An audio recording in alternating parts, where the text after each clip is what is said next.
그러면 성경을 잘 읽어보시면 여러 사람들의 이야기가 나오는데 그 공통점은 다 순종한 사람들의 이야기라는 것을 우리가 알 수가 있습니다.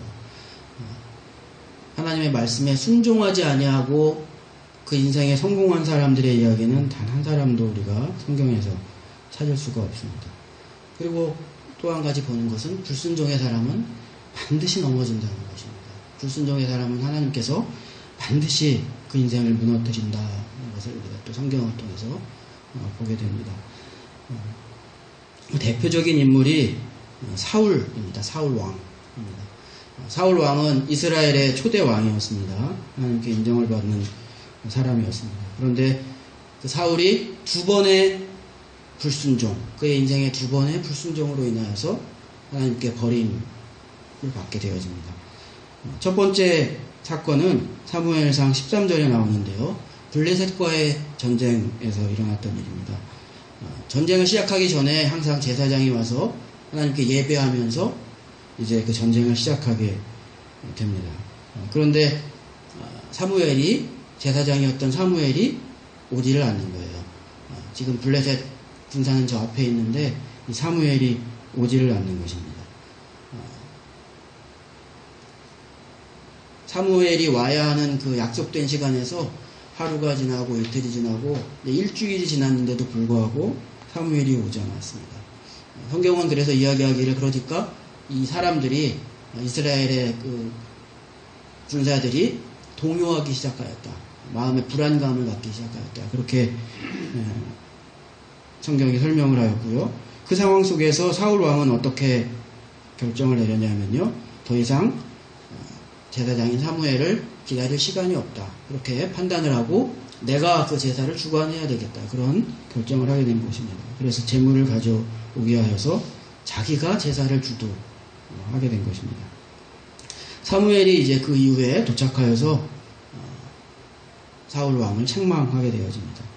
그리고 그 자리에 여호와께서 너를 버리실 것이다. 그렇게 이야기를 하게 되어집니다. 그리고 하나님께서는 하나님의 마음에 맞는 자를 선택할 것이다. 그렇게 사무엘이 이야기를 하게 되어집니다. 14절, 사무엘상 13장 14절 말씀 여러분 보시면 이렇게 되어 있습니다. 지금은 왕의 나라가 길지 못할 것이라. 여호와께서 왕에게 명령하신 바를 왕이 지키지 아니하였으므로. 불순종하였다. 왕에게 명령하신 바를 왕이 지키지 아니하였으므로 여호와께서 그의 마음에 맞는 사람을 구하여. 그의 마음에 맞는 사람은 누구겠습니까? 순종하는 사람을 구하겠다는 것이에요. 당신이 불순종하였으므로 하나님께서 마음에 맞는 사람, 순종하는 사람을 구하여 여호와의 그를 그의 백성의 지도자로 삼으셨느니라. 그래서 마음에 합한 다윗을 그래서 하나님께서 나중에 선택하신 것입니다. 이 일이 그런데 한 번으로 끝난 것이 아니라요. 사무엘상 15장에 보면 아말렉과 또 전쟁을 벌이게 되어지는데 하나님께서 사울 왕에게 뭐라고 말씀하셨냐면요. 내 손에 아말렉을 붙여줄 테니까 완전히 진멸하라고 그렇게 이야기하셨습니다. 하나님께서 아말렉 그 민족을 완전히 진멸하라고 하신 이유는 그 이스라엘 백성이 출애굽할 때 아말렉이 큰 어려움을 주었습니다. 여러분 그 모세가 손을 들어서 전쟁을 하였던, 기도하며 전쟁을 벌였던 그 전투, 아말렉과의 전투였는데요. 그때 큰 어려움을 준 이 아말렉 이 민족이 진멸되어야 한다. 그래서 하나님께서는 그 소유와 어떤 사람도 남기지 말고 진멸하라. 그렇게 사울 왕에게 말을 하였는데 사울 왕이 어떻게 했냐면요. 그 왕인 아각을 살려서 끌고 왔습니다. 살려주었어요. 그리고 또 어떻게 했냐면요. 왕의 그 목장에 가니까 양과 염소가 좋은 것들이 그 왕의 목장에 다 있었던 거죠. 진멸하라는 하나님의 명령을 순종하지 않고 그 왕의 목장에 있던 염소와 양을 다 가지고 왔습니다. 이 사실에 대하여서 사무엘이 왜 하나님의 말씀을 듣지 않고 불순종하였느냐 이렇게 책망하니까 사울 왕이 뭐라고 대답을 하였냐면, 변명하였냐면 하나님께 제사 드리려고 좋은 양과 염소로 하나님께 제사 드리려고 내가 이렇게 하였습니다. 그렇게 사울 왕이 대답을 하였습니다. 그때 사무엘이 사울 왕에게 뭐라고 이야기했냐면요. 사무엘이 이르되 여호와께서 번제와 다른 제사를 그의 목소리를 청종하는 것을 좋아하심 같이 좋아하시겠느냐. 하나님께서 뭐를 가장 좋아하신다는 것입니까? 하나님 말 듣는 것을 하나님께서 가장 좋아하신다. 순종이 제사보다 낫고 듣는 것이 수량의 기름보다 나으니. 순종이 제사보다 낫고 하나님의 말씀을 듣는 것이 수량의 기름보다 낫다. 그렇게 이야기한 것입니다. 그러니까 여러분, 이 두 가지 사울이 버림받게 된 이 두 불순종의 사건을 보게 되면요, 사울의 마음속에 갈등이 있었을 것이고요. 그 가운데 사울이 결정을 내린 것입니다. 블레셋과의 싸움에서도 사울 왕의 마음속에 분명히 갈등이 있었을 것입니다. 하나님께서 말씀하신 대로 내가 어쨌든 그 말을 끝까지 기다릴 것이냐, 듣고 기다릴 것이냐, 사무엘을 기다릴 것이냐, 아니면 지금 이 전쟁에 대한 이 판단을, 나 스스로 한 이 판단을 믿고 나의 판단대로 결정을 할 것이냐. 아마 그 깊은 고민을 했을 것입니다. 그리고 나서 사울 왕이 어떤 결정을 한 것입니까? 자기의 판단대로 결정을 한 것입니다. 지금 백성들의 상태, 지금 전장의 지금 상황, 이것에 대한 나의 판단을 앞세워 결정을 한 것이죠. 그 불순종을 그냥 한 게 아니잖아요. 그냥 불순종하자 이렇게 한 것이 아니라는 것입니다. 여러분, 이 불순종의 그래서 영적인 의미를 좀 생각해 볼 필요가 있습니다. 사울이 그냥 쉽게 그냥 아무 생각 없이 하다가 그냥 불순종하자 이렇게 한 것이 아니었을 것이라는 것입니다. 깊이 생각했을 것이에요. 내가 어떻게 행동할 것인가에 대해서 깊이 생각했을 것이에요. 그리고 나서 결정한 거예요. 여러분, 아말렉과의 전쟁에서도 마찬가지인 것입니다. 아각을 살려오는 그와 같은 결정을 할 때 이 사울 왕이 하나님께서 하신 말씀을 잊어버리고 그렇게 했을까요? 깜빡했어. 하나님께서 이렇게 말씀하셨는데 내가 깜빡하고 이렇게 했어. 그러진 않았을 것이에요. 거기에 사울 왕의 정치적인 판단이 들어간 것입니다. 이 왕을 살려서 데려오는 것이 나에게 정치적으로 이로울 것이다 라는 그런 판단을 하고 그 행동을 한 것입니다. 여러분, 그렇기 때문에 불순종이 그냥 이루어지지 않는다는 것을 우리가 알아야 합니다. 불순종은 반드시 여러분 근거가 있는 것입니다. 인간이 불순종할 때는 반드시 거기에 대한 근거가 있어요. 그냥 불순종하는 예는 없는 것입니다. 불순종에는 근거가 있어요. 그것이 때로는 내 생각일 수도 있고요. 내 지식일 수도 있고요. 내 경험일 수도 있고요. 다른 사람의 말일 수도 있고요. 어쨌든 불순종할 때는 그 불순종의 근거가 반드시 여러분 있다는 것입니다. 그냥 아무렇게나 불순종하는 것은 아니라는 것입니다. 그래서 불순종은 영적인 것이고 영적인 판단이라는 것입니다. 여러분, 그러므로 이 불순종, 순종, 이것은 믿음과 관련이 있는 것입니다. 불순종은 불신앙에서 나오는 것입니다. 다른 것이 아닙니다. 그러므로 순종은 곧 믿음과 같은 것이다. 그렇게 우리가 이야기할 수가 있는 것입니다. 여러분, 믿음이 뭡니까? 나를 내려놓는 거잖아요. 그죠? 내 생각을 내려놓는 거잖아요. 나를 비우는 거잖아요.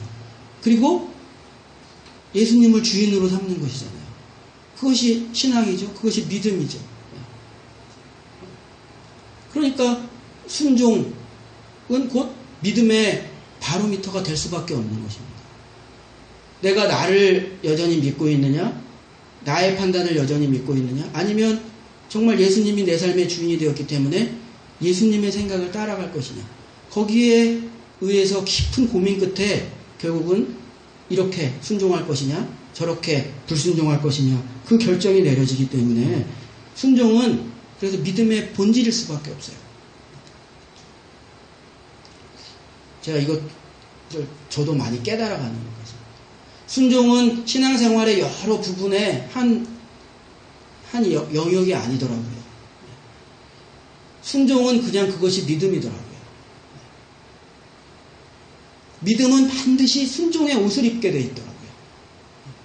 순종의 옷을 입지 않은 믿음의 내용은 없더라고요.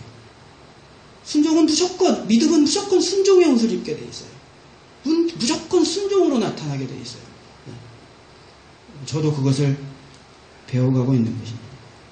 순종을 통해 믿음이 성장하는 것입니다. 순종을 통해서 믿음의 열매가 여러분 나타나는 것이고요. 그래서 순종이 안 되면 믿음 생활이 안 돼요. 순종이 안 되는 사람은 믿음 생활의 여러 가지 영역 중에 한 부분을 못하고 있는 것이 아니에요. 순종이 안 되는 사람은 그냥 믿음 생활이 안 되는 거예요. 저도 조금 주도적인 사람인 것 같아요. 괜히 제가 스스로 책망할 때는 내가 너무 괜히 많이 공부했어. 때로 그런 생각을 한 적이 있었어요. 괜히 책 많이 읽었어.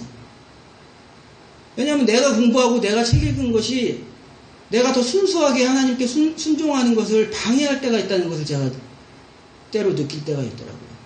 제가 정말 저도 성경에 있는 인물처럼 그냥 하나님께 바보처럼 순종하고 싶은데 내 안에서 내가 읽은 책들, 내가 가지고 있는 지식이 그거를 방해하는 거예요. 그래서 그런 생각을 떠올리는 내 자신이 너무 답답한 거예요. 너무 괴로운 거예요. 그냥 순종하고 싶은데. 순종은 그냥 믿음인 거예요. 그것을 저도 목회하면서 신앙생활하면서 저는 그걸 깨달아가고 있습니다. 여러분 TV 보면은 개 훈련시키고 그러는 TV 여러분 혹시 보시는지 모르겠는데 저는 개를 워낙에 좋아해서 예전에 그 중에서 이제 강영욱 훈련사라고 그분이 제일 유명하잖아요. 예전에는 EBS에서 세상에 나쁜 개는 없다라는 그런 프로그램에서 말 안 듣는 개들 훈련시키는 그런 내용을 했는데 요즘엔 다른 방송사로 옮겨서 하고 있더라고요. 근데 그 강영욱 훈련사는 제가 보니까 조금 다른 부분이 있는데 그냥 일반 수의사나 이런 사람들처럼 책상 앞에서 공부하다가 조금 이렇게 그런 이야기 하는 사람이 아니라 그 사람 경력을 보니까 그 사람은 14살, 15살 때부터 몸으로 그걸 배운 사람이더라고요. 계속 그 일을 하면서 몸으로 그 일을 배운 사람이더라고요. 그래서 개를 다루는 것이나 이제 솔루션을 내놓는 내용을 보면 조금 달라요. 그 사람 하는 게 조금 달라서 좀 신뢰가 가는 게 있어요. 근데 여러 가지 문제 많은 개들, 문제가 많다는 것은 다른 개들하고 어울리지 못하고 또 주인하고도 어울리지 못하고 사람들한테 공격적이고 이제 이런 개들을 주로 이제 훈련시키는 것인데 그 훈련사가 강영욱 훈련사가 어떤 이야기를 반복적으로 여러분 이야기를 하냐면요. 이런 잘못된 행동을 가지고 있는 개들의 공통점이 있다는 거예요. 그거는 뭐냐면 그 집의 주인이 자기라고 생각한다는 거예요. 그 집의 주인이 자기라고 생각한대요.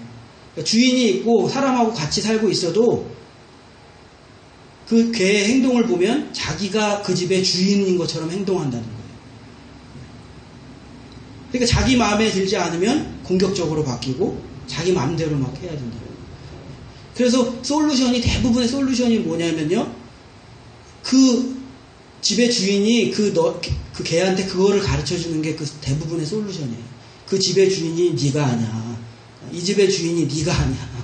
그 개한테. 그 가르쳐 주는 게 대부분의 솔루션이더라고요. 똑같이 여러분 보니까 똑같이 앉아, 기다려. 주인들이 그거 많이 훈련시키잖아요. 그리고 밥 주고 간식 주고. 근데 어떤 개들은, 훈련된 개들은 주인이 앉아, 기다려. 그러고 있으면요. 그러고 나서 1초, 2초, 3초, 4초, 5초. 그러고 나서 시간이 쭉 지나가요. 안 줘요. 그래도 훈련된 개들은 가만히 있어요. 근데 훈련이 안 된 개들은요. 앉아 그러면 앉아요. 그런데 1초, 2초, 3초, 4초, 5초 시간이 지나가잖아요. 그럼 달려들어요. 아니면 다른 데로 가버려요. 그 개는 초반에 똑같이 앉아 그러면 앉았지만 그 개는 주인에게 순종하고 복종하기 위해서 앉은 것이 아니라 왜 안 진 거겠어요? 간식 먹으려고. 그리고 그 개의 생각에는 어떤 생각을 하고 있다고 그 훈련사가 설명을 하냐면요. 내가 주인에게 통제되고 있는 상황이 아니라 내가 앉으면 주인이 간식을 주어야 한다.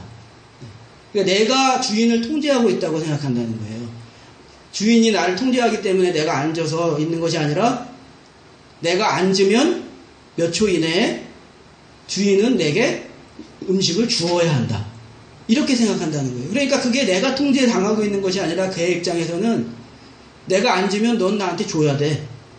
이렇게 생각한다는 거예요. 이런 개들은 그 시간이 지나면 덤벼들거나 짖거나 아니면 으르렁거리거나 내놓으라고 으르렁거리거나 아니면 그 주인과의 관계를 그냥 끊어버리고 그냥 자기 영역으로 가버린다는 거예요. 여러분 물론 이 개가 사람하고는 다르죠. 근데 여러분 우리가 하나님께 순종하는데 여러분 우리가 이런 부분이 분명히 우리도 비슷한 부분이 여러분 있는 것 같아요. 그 강효국 훈련사가 뭐라고 이야기하냐면요. 많은 개 주인들의 문제가 뭐냐면요. 우리 개는 좀 다르다고 생각한다는 거예요. 우리 개는 건드리지 않으면 절대로 물지 않고 사람 공격하지 않는다고 한다는 거죠. 근데 강효국 훈련사가 그런 이야기 들으면 한숨을 푹푹 쉬어요. 그게 공격성이라고 이야기해요. 건드리면 반응을 하는 게 공격성이라는 거예요. 강효 훈련사가 그 이야기를 들으면 주인들이 너무 모른다고 자기 개를 너무 모른다고 한숨을 푹푹 쉬어요. 그 주인들은 우리 개는 누군가가 그 개 신경 건드리지 않으면 우리 개는 공격 안 해요. 가만히 있어요. 강효국 훈련사는 건드렸을 때 공격하는 게 공격성이라는 거예요. 건드렸을 때. 내 마음대로 안 되니까 무는 거 아니에요. 네. 나 건드리면 문다 이거 아니에요. 그죠? 그게 공격성이에요. 근데 여러분 우리도 어쩌면은 이런 비슷한 부분이 있는 건 아니겠어요. 그죠? 그러니까 불순종하는 거지. 우리 불순종의 그 자아가 사실 그런 부분이 있는 거죠. 그죠? 그러니까 누구든 목사든 하나님이든 나 건들면 문다. 나 건들면 불순종해. 나 건들면 삐뚤어질 거야. 나 말 안 들을 거야. 여러분 이렇게 어쩌면 그런 것이죠. 여러분 그런데 우리 안에 그런 태도가 있으면요. 내가 나를 아직도 가득 찬 그래서 순종하기를 싫어하는 내가 여전히 주인인 이런 신앙생활을 계속하면요. 그 신앙생활이 정말 불행합니다. 제가 방금 전에 저의 내면을 고백한 것처럼 불행하더라고요. 괴롭더라고요. 하나님의 은혜가 들어오지 않는 것을 제가 경험하기 때문에 그래요. 그래서 순종의 태도가 없으면 신앙생활이 여러분 메마른 것입니다. 여러분 그러므로 이 강을 여러분 건너시기를 예수님의 이름으로 부탁을 드립니다. 이 강이거든요. 내가 내 뜻대로 내 생각대로 내 판단에 근거할 것이냐 아니면 하나님 말씀에 근거할 것이냐 이게 한번 큰 강이 있더라고요. 늘 그 강에서 되돌아오는데 그 강을 한번 건너가 줘야 돼요. 순종의 결단으로 그 강을 한번 건너가 줘야 돼요. 그럼 그 신앙생활이 조금씩 달라지기 시작합니다. 이사야서 19장 1장 19절 20절 오늘 우리가 읽은 이 말씀 보면요. 뭐라고 이야기했습니까? 19절에 너희가 즐겨 순종하면 그죠? 너희가 즐겨 순종하면 땅에 아름다운 소산을 먹을 것이요. 그죠? 20절에 너희가 거절하여 배반하면 칼에 삼켜지리라. 이것이 원리인 거예요. 우리가 자꾸 순종 안 하려고 하잖아요. 그런데 말씀은 너희가 즐겁게 즐겨 순종하면 하나님의 은혜와 축복이 너에게 있을 것이다. 그렇게 우리에게 여러분 가르쳐주고 있는 것입니다. 그래서 여러분 순종의 사람들이 여러분 되실 수 있기를 예수님의 이름으로 축복합니다. 하나님 말씀에 순종하는 것입니다. 내 안에 계신 예수님께 성령님께 여러분 순종하는 것입니다. 그러면 정말 신앙생활의 차원이 달라져요. 저도 그런 것들을 저도 경험해 가고 있는 것입니다. 순종에 대해서 우리가 순종 잘 안 하려고 하는 것이 어떤 면에서 우리 안에 순종에 대한 부정적인 생각이 있어요. 순종은 좀 약간 좀 모자란 사람이 하는 것 같은 그런 생각이 우리 안에 있는 거예요. 여러분 좀 그렇잖아요. 그죠? 어떤 아이가 그 아이는 참 대단히 순종적이야. 그러면 걔는 좀 리더감이 아니구나. 뭔가 좀 자기가 주도적으로 좀 하는 아이가 그런 사람이 훌륭한 사람이지. 순종 잘한다는 거, 순종의 사람이라는 것이 좀 우리 생각에 좀 그렇게 좋아 보이지가 않잖아요. 좀 수동적이고. 여러분 그런데 하나님 앞에서 그렇지가 않더라고요. 순종이 최고더라고요. 순종이 최고의 리더십이더라고요. 순종이 최고의 성품이고요. 순종이 최고예요. 저는 그걸 점점 깨달아요. 순종이 최고예요. 순종 잘하는 게 최고예요. 다 필요 없어요. 하나님께 순종 잘하는 게 최고예요. 믿음 생활 하나님께 순종하는 거예요. 왜 그러냐면요. 순종이 뭐냐면 순종은 하나님과 함께하는 것이기 때문에 그런 것입니다. 순종은 하나님과 함께하는 것이에요. 순간순간 그래서 순종하는 거예요. 매일매일 순종하는 거예요. 그래서 매일 말씀 묵상이 그래서 중요한 거예요. 매일 주는 그 말씀 가운데 내가 순종하는 거예요. 기도하며 순종하는 것입니다. 순종이 최고입니다. 순종이 하나님께서 가장 원하시는 것입니다. 늘 하나님과 동행하는 것이 순종이기 때문이에요. 순종으로 나타나기 때문에. 제가 여러 번 말씀드렸던 이야기 중에 하나인데 제가 하나님께 계속 기도해 왔습니다. 교회 개척하고 나서 하나님 빨리 이 교회 성장시켜 주시고 이 교회 빨리 큰 교회 되게 해달라고. 그래서 하나님께 영광 돌리게 해달라고. 이 어렵고 척박한 이 속초 지역에서도 하나님께서 일하신다는 것 보여달라고. 이 교회 빨리 성장하게 해달라고. 하나님 나타내달라고. 영광 받으시라고. 하나님께 기쁨을 돌리게 해달라고. 제가 그렇게 계속 기도했어요. 그런데 어느 순간 하나님께서 기도 가운데 제 마음속에 뭐라고 말씀하시냐면 나는 그런 것으로 영광받지 않는다. 나는 그런 것으로 기뻐하지 않는다. 나는 네가 그 자리에서 매일매일 그 개척 목회자의 자의 모습으로 순종하는 그 삶을 통해 나는 영광받는다. 그 생각을 제 마음속에 기도하는데 하나님께서 확 주시더라고요. 하나님께서 영광받는 것은 교회에 크게 만들어서 하나님께서 그 결과로 수치로 영광받는 것이 아니라 너의 순종의 삶을 통하여서 나는 영광받는다. 그것이 나의 가장 큰 기쁨이다. 그 생각을 하나님께서 제 마음속에 확 밀어넣어 주시더라고요. 여러분 그런 것입니다. 하나님께서 원하시는 것은 우리가 우리의 삶의 자리에서 매일매일 순종하는 것이에요. 그것만으로 하나님께서는 충분히 영광 받으시는 것입니다. 마태복음에 보면 여러분 달란트 비유가 있습니다. 어떤 주인이 하인들에게 먼 타국으로 떠나면서 어떤 종에게는 1달란트, 어떤 종에게는 2달란트, 어떤 종에게는 5달란트를 주고 갔습니다. 그리고 나서 돌아와서 보니까 5달란트 받은 그 종은 하인은 5달란트를 더 남겨서 10달란트를 남겼습니다. 칭찬을 받았습니다. 2달란트 받은 종도 또 2달란트를 더 벌어서 4달란트를 남겼습니다. 칭찬을 받았습니다. 1달란트를 받은 사람은 그 1달란트를 땅에 묻어두었습니다. 책망을 받았습니다. 그 내용이 여러분 마태복음 25장에 있는데 뭐라고 책망을 받았냐면요. 24절, 25절 여러분 보시면 이렇게 되어 있습니다.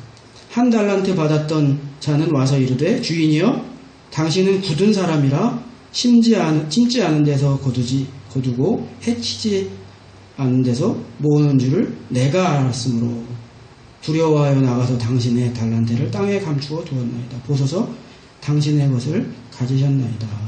여러분 24절에 보면 다시 24절에 보면 뭐라고 되어 있냐면요.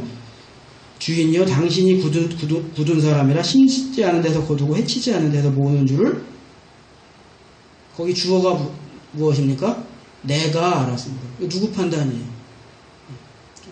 그렇게 판단한 거예요. 한 달란트 받은 사람 그렇게 판단한 거예요. 저는 이 본문을 전에 그 부분이 틀린 해석은 아니지만 나에게 하나님께서 각 사람에게 재능과 어떤 무언가를 주셔가지고 어떤 사람에게는 이런 재능 다섯의 재능 또 다섯만큼의 것 어떤 사람에게는 둘만큼 그러니까 하나님께서 받은 것으로 내가 노력해가지고 이만큼을 남겨야 하나님께서 기뻐하시고 그것이 충성되게 하나님께서 기뻐하시는 것이구나. 이렇게 주로 이런 방향으로만 이해를 했어요. 네. 여러분들도 아마 그런 식으로 많이 이해를 하고 계실 것이에요. 그것이 잘못된 해석은 아닌데 제가 이 본문을 보다가 이런 생각이 문득 들었던 거예요. 이 본문이 어쩌면 순종의 본문이구나. 제가 이 본문을 묵상하다가 그 생각이 났어요. 단순히 수치로 다섯 받은 사람이 다섯을 남겼기 때문에 칭찬받을 것일까? 하나를 받은 사람이 아무것도 남기지 않았기 때문에 책망을 받은 것일까? 하나님께서 그 수치로, 그 결과로 책망하시고 그렇게 하는 것일까? 그게 아니라는 생각이 제가 들었어요. 저는 이것이 순종에 대한 본문이 아닐까 그런 생각을 하게 됐습니다. 다섯 받은 사람은 다섯에 순종한 사람인 것입니다. 칭찬받은 것이에요. 둘 받은 사람은 그 자리에서 순종한 것입니다. 그런데 하나 받은 사람은 순종하지 않은 것이에요. 그 삶에 하나 받은 삶에 순종하지 않은 것이에요. 그러니까 결과가 상관이 있는 것이 아닌 것이에요. 수치가 상관이 있는 것이 아니에요. 여러분 어떤 선교사님은 선교 역사를 쭉 읽다 보면 처음에 버마 또 저런 동남아시아 이런 데 선교사로 나갔던 분들의 일생을 보면요. 거기서 30년 동안 선교 사역을 했는데 회심자 몇 명일까요? 제로. 30년을 거기서 선교 사역을 했는데 회심자가 제로인 사람이 수두룩해요. 그렇죠. 처음 선교사로 나가가지고 그 땅에 이제 개척해가지고 갈구기 시작했는데 그 땅을 간척하기 시작했는데 그게 쉽겠습니까? 그러니까 평생 동안 돌만 골라낸 거예요. 바꾸는 거로 생각하면 평생 동안 돌만 골라내고 밭만 만들기 시작한 거예요. 그리고 그 인생이 끝난 거예요. 그러니까 수로 생각한다면 수치로 결과로 이야기한다면 그 사람은 내놓을 게 하나도 없잖아요. 하나님 앞에 내놓을 게 하나도 없잖아요. 얼마나 훌륭한 사람들인지 몰라요. 교회의 지도자이고 좋은 대학에서 공부한 그런 선교사들이에요. 그러니까 이 비유를 만약에 그 수치로 이야기한다면 하나님께서 이렇게 재능도 많이 주시고 지식도 많고 공부도 많이 하나님께서 시켜주시고 또 선교회를 통해 가지고 이렇게 많은 후원을 해주고 그러니까 많은 5달란트 10달란트 받았는데 너는 왜 회심자가 제로야? 그러면 너는 책망받아야지. 만약에 우리가 그런 관점에서 접근한다면 여러분 그런 결과가 나오잖아요. 그런데 그렇지 않다는 것입니다. 하나님께서 그것을 보시는 것이 아니라 순종을 보신다는 거예요. 그 사람의 인생의 순종함을 보신다는 거죠. 그러니까 5달란트 가지고 내가 재능으로 5개를 남겼느냐 그것이 중요한 것이 아니라는 것입니다. 하나님 보시기에 충성된 종인지 아니면 책망받을 게으른 종인지 그것은 그 사람의 그 자리에서 하나님께서 말씀하신 것을 이루며 순종하였는가 그렇지 않았는가 그것이 중요한 것이라는 것이고요. 여러분 이 말씀이 그것을 보여주는 것입니다. 우리가 우리의 자리에서 여러분 하나님께서 우리에게 맡기신 일 그것이 무엇인지 우리는 다 다를 수가 있지만 그러나 그 삶의 자리에서 순종하는 것이 중요한 것입니다. 사랑하는 여러분 순종의 사람들 꼭 되시기를 바랍니다. 근데 여러분 마음속에 어떠세요? 좀 순종이 두려운 마음이 좀 있지 않으신가요? 많은 분들이 그렇게 이야기하더라고요. 순종한다고 쉽게 이야기하지를 못하겠다고. 뭐 내놓으라고 할까봐. 선교사 나가라고 할까봐. 헌신하라고 할까봐. 그래서 순종하기가 두렵다고. 근데 여러분 그렇지 않다는 것입니다. 순종은 행복한 것입니다. 순종은 하나님을 누리는 것입니다. 왜냐하면 순종의 모습이 아니고는 다시 말씀드립니다. 순종의 모습이 아니고는 누릴 수 없기 때문에 그래요. 왜냐하면 순종은 본질적으로 믿음이기 때문에 그런 것입니다. 그래서 여러분, 오늘 우리가 읽은 이 이사야서 말씀처럼 저와 여러분이 순종의 사람, 즐겨 순종하는 사람들 될 수 있기를 예수님의 이름으로 축복합니다. 제가 미국에서 돌아와서 재밌는 이야기로 들은 것이, 제가 제어의 개청 이야기 이렇게 하고 하다가 재밌는 이야기 들은 것이, 참 너는 미국에서 한국 현실을 모르고 미국에 있다 와가지고 아무것도 모르고 개척을 한다고 하냐, 개척을 하냐, 그것도 속초에다 개척을 하냐, 이 세상 물정 모르고 한국 현실을 이렇게 모르는 바보 같다. 그러면서 재미있는 이야기 하는 게, 우리 오늘 마지막 곡으로 부를 찬양이지만 한국에서는 부름받아 나서니 몸 어디든지 가오리다, 이 금지곡이야. 재미있는 이야기를 하는 이야기예요. 특히 신학교에서 이 찬송가가 금지곡이라는 거. 2절이 특히 금지곡이라는 거예요. 2절이 뭐냐면요, 아골골짝 빈들에도 복음 들고 찾아가서, 금지곡이라는 것이에요. 그래서 이 찬양을 만약에 부르면 다 근데 농담으로 재밌게 하는 이야기예요. 현실을 그냥 이야기하는 거예요. 이 찬양을 만약에 부르면 특히 2절은 가사를 안 부르고 허밍으로 간대요. 허밍으로 간대요. 네, 여러분, 그렇지 않습니다.